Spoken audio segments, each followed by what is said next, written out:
Guys, so ito itong i-highlight primero. Duhay inahan. Hindi kita sila mag-away. Sama sa tao. Pwede radaig duha ka buok. Ang inahan. Isa'y amahan. Sana all.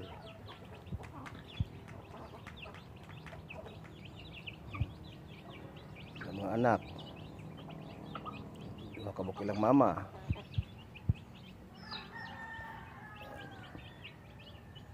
Sa tao pa rin, bugno naman eh.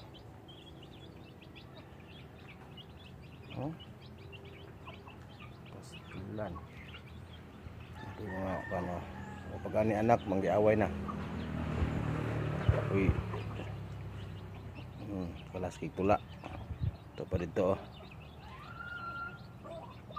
Kalas ug tula. Kira kita.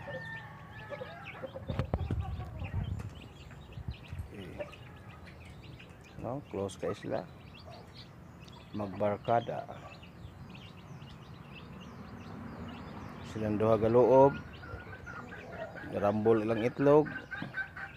Pagkapusa sila pon duha ka kuyog ug bladala silang piso. Muna gigog sana all.